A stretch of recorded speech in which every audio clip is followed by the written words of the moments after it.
This is your news source evening bulletin for today, Thursday, the 10th day of August in the year 2023. I'm Gordon Mosley reporting.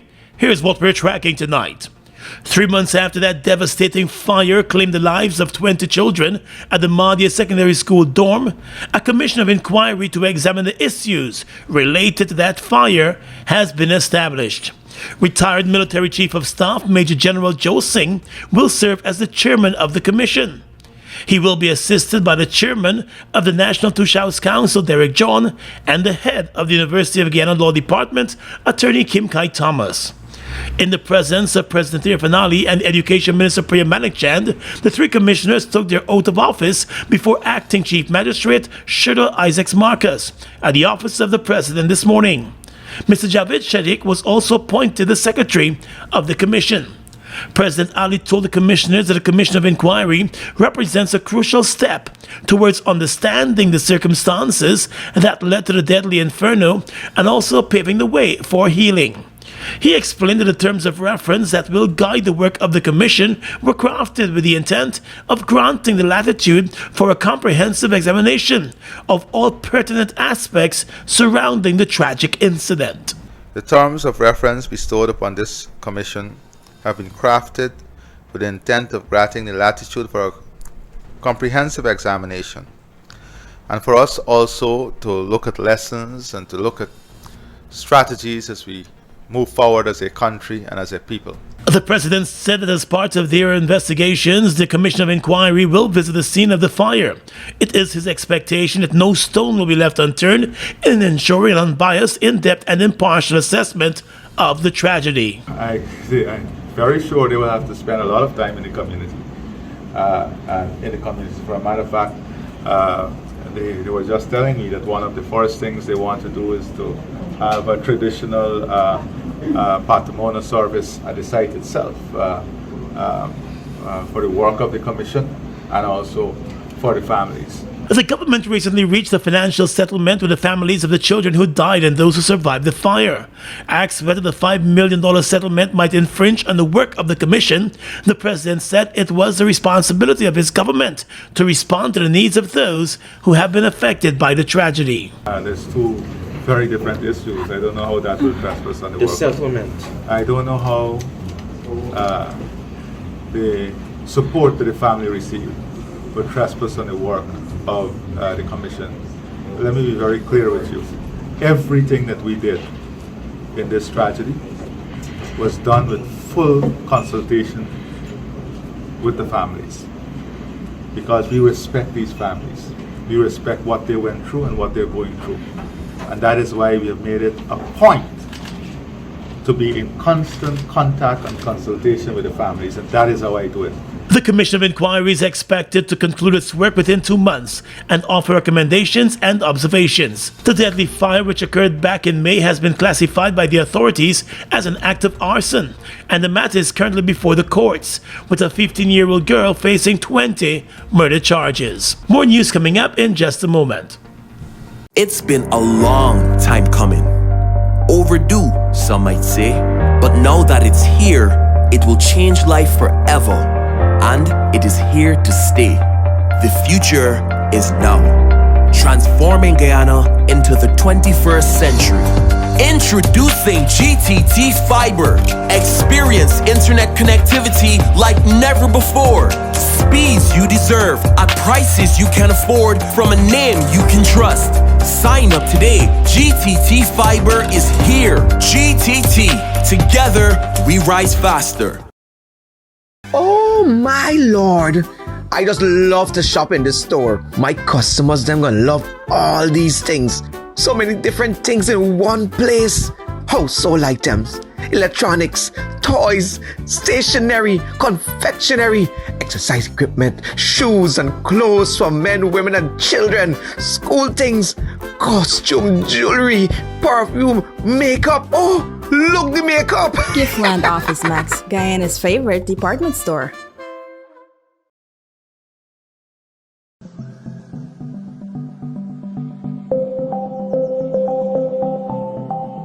Guyana, the International Building Expo is back. The advances made in the housing, construction, and infrastructure sector is everyone's business. Come down to the Guyana National Stadium from Thursday, August 24th through Sunday, August 27th and get a glimpse of the latest in building techniques. Interact with service providers in the sector and financial institutions. Make it a family affair and bring the kids too. Enjoy free entry during our grand opening night on August 24th from 5 p.m. to 8 p.m. Admission fee applies after 8 p.m. Gates open at 11 a.m. daily from August 25th to 27th. Admission easy. Adults $500 and kids under 12 free.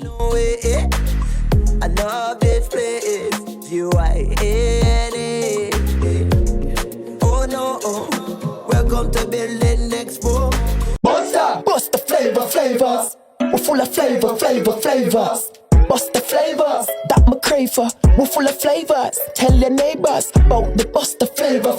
Grab a bust the flavors. Yeah, thirst buster. Grab a buster. Bust the flavor, taste the savor. Bust the flavors. Bust the flavors.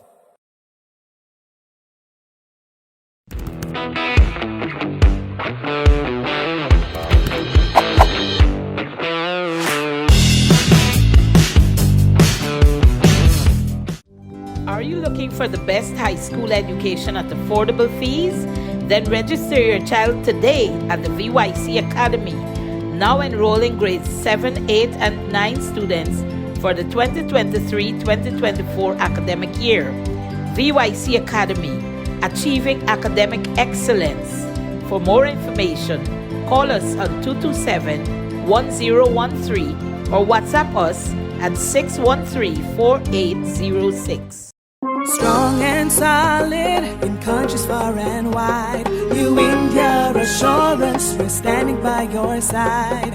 Golden service, half a century and more. New India Assurance, our policies are secure. From the heart of India, we serve these islands. The strength that you can trust, you're safe when you come to New India Assurance Company. Assurance when you need it most. For your home, motor or business insurance, visit New India Guyana office, 58 Brickdam next to Star Computers. Telephone 226-0415-7. Comfortable parking available.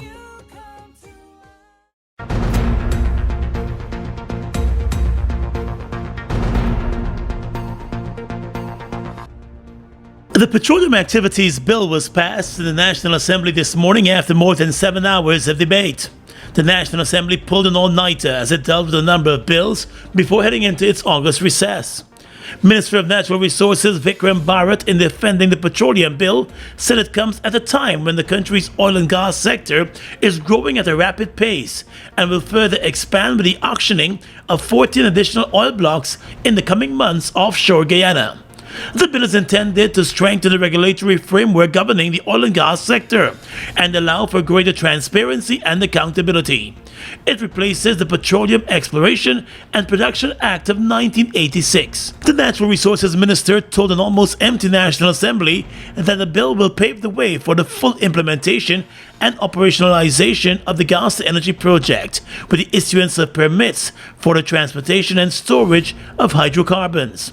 It was also explained that the bill takes into account the environment, focusing on reducing the amount of carbon dioxide in the atmosphere, notwithstanding the production of fossil fuel. Attorney General Anil Nand Lal, Minister of Home Affairs Robeson Ben, and Minister of Culture, Youth and Sport Charles Ramson Jr. were among the government members who offered support to the updated legislation. However, ahead of the passage of the bill, the Alliance for Change submitted a slew of amendments and recommendations. They were all ignored by the government. APNU AFC Member of Parliament David Patterson, who submitted the proposed amendments, told the House that the opposition welcomes the introduction of the legislation.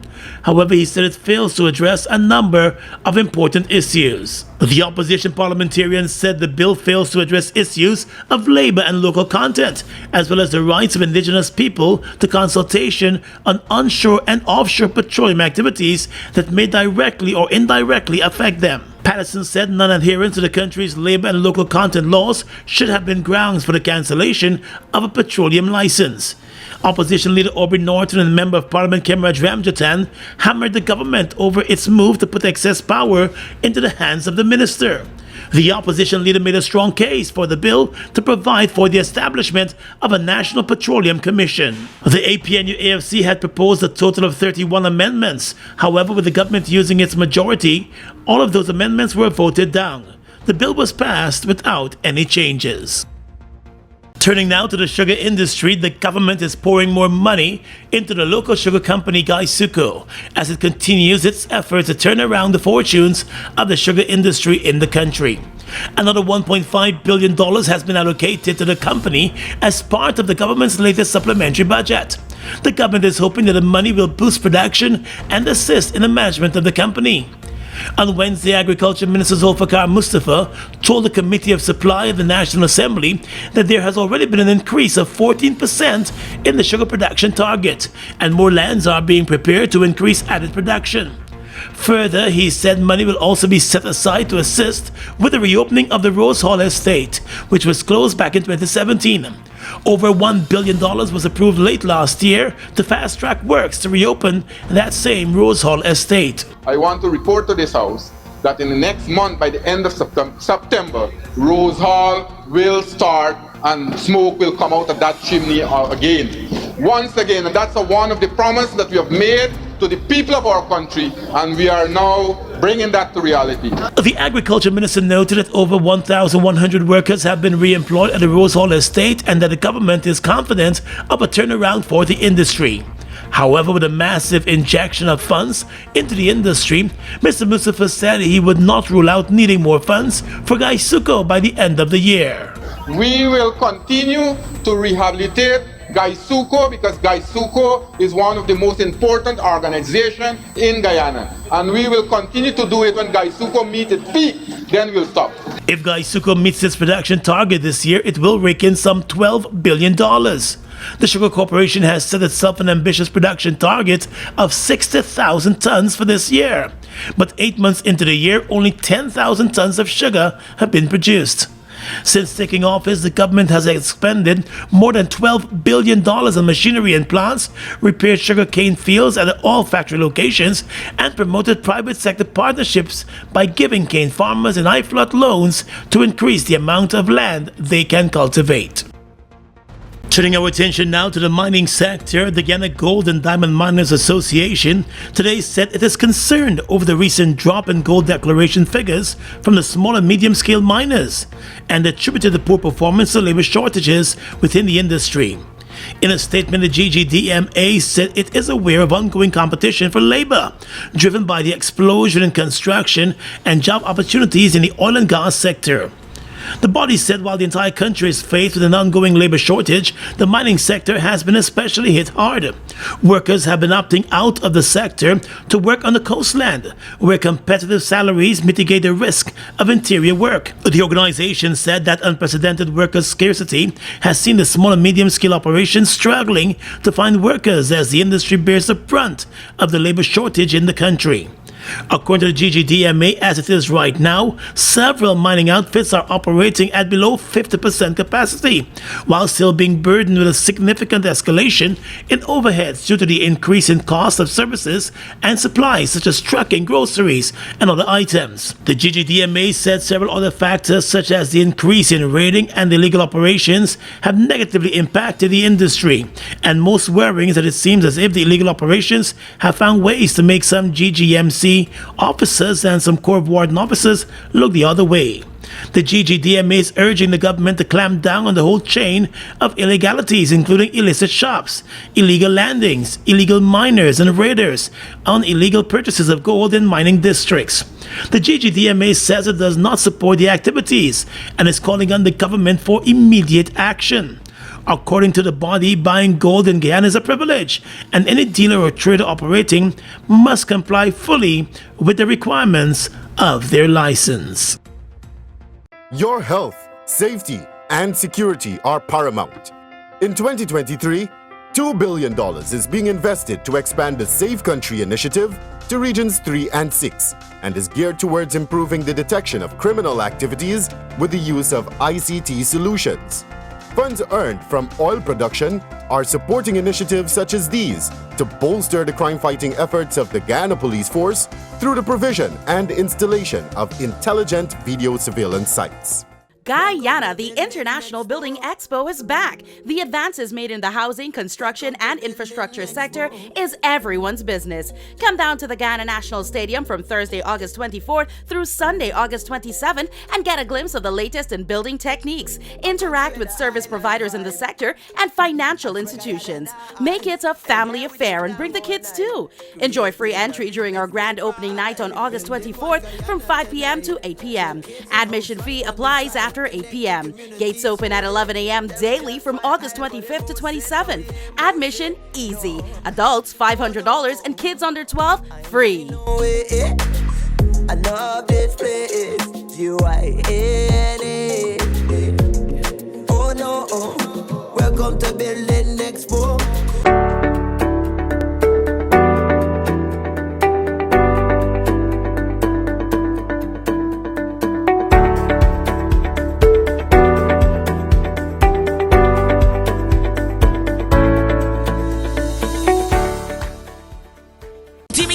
As Mackenzie Alumni Association presents official Night of Elegance New York edition. It's going down Friday, September 1st at Naomi and Burchell Suites, 8926 Avenue D, Brooklyn, New York, 11236. Ladies, come out looking beautiful. Doors open at 7 p.m. Contribution $100. Dinner start at 8:30 to 10:30. It's the official Night of Elegance. Faced with calls from the Georgetown Chamber of Commerce for the police force to step up its response to the growing crime problem in the country and the recent travel warning from the U.S. government about crime in Guyana, President Air Finale today maintained that crime in the country is actually under decline. Speaking to reporters this morning at his office, the president indicated that the statistics from the police force have shown a decline in criminal activity, and he is sticking to those statistics. The statistics, based on all the reports, shows that crime is on the decline in Guyana, and there has been a tremendous decline in crime. The problem with the figures is that we had this issue at Madia that pushed up the murder rate because it is classified as murder. Someone was charged for murder, and that is the challenge that the figures had. But when you look, if you take that out, you will see a significant decline based on the statistics, based on the facts, based on the reports. In July, the Guyana Police Force indicated that there was a 12.6% decline in serious crimes so far for this year, notwithstanding an increase in reports of murder and armed robberies. Taking a swipe at the U.S. and its travel warning against Guyana, President Ali said while the travel advisory issued by the U.S. is nothing new, Guyanese traveling to the U.S. are also concerned about the frequent occurrence of mass shootings and other crimes in the United States. One of the problems the U.S. is faced with today is the massive shooting in public places, in schools. I don't know if you're following those stories. In schools, in malls, in public places. And a lot of people who are traveling to the U.S., even Guyanese, tell me sometimes they're worried that they can be in the wrong place at the wrong time. You know, going into a mall, many Guyanese have children in those schools, and sometimes I worry for them too. President Ali said the crime problem in Guyana and the Caribbean cannot be ignored, and there is a need for a broad response. We have made it clear at CARICOM that we have to address the guns in the region and go to the source problem as to where the guns are coming from. And that is why we're engaging the U.S. and many other stakeholders as as important strategic partners. He said Guyana has been working closely with the U.S. in the area of crime and security, including addressing the issue of drug trafficking. It was also noted by President Ali that his government is also taking steps to modernize the operations of the police force and increase its manpower. At the community level, he said a number of police outposts are being constructed across the country to give support to community policing groups and to strengthen the security architecture of the police force as the government takes a bottom-up approach. Now let's tell you that the Guyana Public Service Cooperative Credit Union has announced that it will be hosting a special general meeting on the 10th of September to elect a new committee of management in line with the decision of the High Court last year. In a notice issued by the acting chairman of the credit union, Patrick Mentor, the special general meeting will be held both virtually and in person, and polling stations will be set up in all 10 administrative regions to cater for the credit union's membership. The meeting will be presided over by the acting chairman of the credit union. The agenda of the meeting includes a motion to recall all of the current committee members of the management committee of the credit union, and another motion to bar 9 serving members of the credit union from seeking re-election. The motion states that former chairman Karen Van Slytman Corbin, Jillian Pollard, and Ruth Howard must not be re-elected to the management committee. Those 3 were recently slammed by High Court Judge Narendra Singh and were barred from holding any position on the credit union management team until the court decides otherwise. The other committee members that the motion is seeking to block from contesting the elections are Leslie Noble, Arthur Gibbs, Jeremy Hermanstein, Osaskia Eastman, Charles Ogle, and Michelle David. High Court Judge Justice Narendra Singh in a recent ruling stripped the chairman, the secretary, and the board member of their respective positions. The former chairman of the credit union, Trevor Ben, vice chair Patrick Mentor, and treasurer Rajdai Jaggernaut were ordered to take up those positions. Mentor has been acting as the chairman and Ben as the secretary. The special general meeting to be held is in line with an earlier ruling of the court. On the police blotter, 3 men who have emerged as suspects in an East Bank Demerara robbery have been arrested by the police and are likely to face criminal charges as early as Friday. According to a police statement, the 3 were part of a group of 4 persons who held a security guard at gunpoint and robbed him. The incident took place at around 11 o'clock on Wednesday night at Craig, on the east bank of Demerara. A police report of the incident revealed that the security guard was walking along the roadway when the 4 men emerged from a car that pulled up alongside him and stopped. One of the robbers held the man at gunpoint while the other 3 relieved him of his belongings, which included a briefcase, a 20-point diamond, a gold chain, 3 mobile phones, and the Guyana passport and birth certificate. The suspects escaped in the waiting car, but the victim filed a report immediately. The police said that based on information it received, the car was intercepted with 3 of the suspects. The 3 have been identified as 24-year-old Andy Budan, 29-year-old Daniel Singh, and 23-year-old Michael Patraj. A number of the stolen items were also recovered from the 3 suspects. The police said all 3 suspects live in the Grove East Bank Demerara area. They have all been arrested and questioned about the robbery and the missing accomplice. The car has also been taken into custody by the police. The investigations are ongoing. Did you know that Gassi's Jet A1 fuel is a type of aviation fuel specially formulated for turbine engines? Jet A1 fuel is safer to handle and transport than any other fuel types due to its high flash point and low volatility. It also boasts a high energy content, enhancing aircraft performance and efficiency. So whether traveling for business or pleasure, choose Guyana's Jet A1 fuel for a safe, reliable, and efficient flight.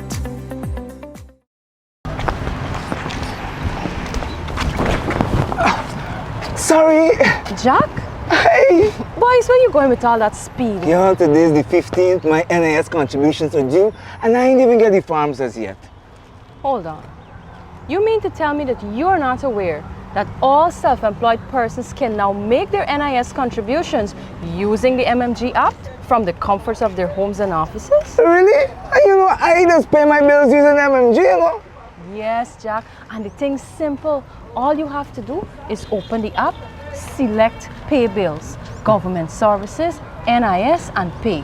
They will prompt you to enter your NIS number, the month you're paying for, and the amount. So I don't need to submit any form? No. The only time you submit in a form is when you're making a claim. Wait, I could make a claim too? Oh, no, man. You didn't know that? Yes. All self-employed persons are entitled to all benefits from NIS. Well, except for the industrial benefits. And here's the good part. All of their forms, you can download them from the NIS website. Well, girl, I'm really glad I bumped into you. Anyhow, make sure you pay your bills later. Later? I gotta sit down right here and pay my contributions first. Take care. For further information, please visit the website at www.nis.org.gy, the National Insurance Scheme Facebook page, or your nearest NIS office. Food Max Supermarket, located on the ground floor of the Giftland Mall, is your one-stop shop for all your grocery needs. We stock a variety of imported frozen meat and food products, fresh produce, and pet supplies, freshly made bread. Rotisserie chicken and patties are also available daily. Shop in comfort today at Food Max and let our courteous staff assist you in satisfying your shopping needs. Food Max, the fresh food specialist. It's one of your biggest goals, getting your own home, where memories are made, where happiness lives. You may feel that home ownership or renovation is beyond your reach, but we at Republic want you to know that there's always a way. Ask us about our suite of mortgages. Let's help make your housing wishes come true. Or advise on how the equity in your existing home can finance other dreams and goals. Call or go online to learn more. Look who's in the mix now. The new Buster Soda Water. 0 calories, 0 sugar, 0 artificial flavors. 100% refreshing. Taste Buster Soda Water today. Buster Soda Water. Now available for only $120. With your regional and international news tonight, I'm Svetlana Marshall in the region. History was created today as two Antiguans became the first mother-daughter duo from the Caribbean to head into outer space. Keisha, 46, a health coach, and her daughter Anastasia Mayers, 18, a student at Scotland's University of Aberdeen, took off from the spaceport America in the New Mexico desert earlier today on Virgin Galactic's VSS Unity. They experienced weightlessness for a few minutes as they flew about 55 miles high above their Earth's surface. Mayers and her mother were able to make their historic journey after winning a competition in November 2021. They are joined on the journey by British Olympian John Goodwin, who was among the first to buy a ticket in 2005, two pilots, and the Virgin Galactic's astronaut trainer. This is Virgin Galactic's second commercial flight into space. The lucky ladies are experiencing the trip, which has an introductory price of $200,000 free of charge. A group of West Africans were recently detained by immigration authorities on their arrival at the V.C. Bird International Airport in Antigua. According to the Antigua Observer, the group believed to be Ghanaians and Nigerians who arrived on an Air Peace flight from Nigeria reportedly found themselves in legal trouble upon their arrival on the island on August 5. The report said the Department of Immigration detained over a dozen immigrants, raising concerns over documentation discrepancies and potential visa irregularities. They were mainly held due to issues with their documents, including suspected fake passports and invalid visas. The report added that those individuals have refused to leave, and it is still being determined whether they have a legitimate right to stay for the 90-day period afforded to African visitors. And finally tonight, international news.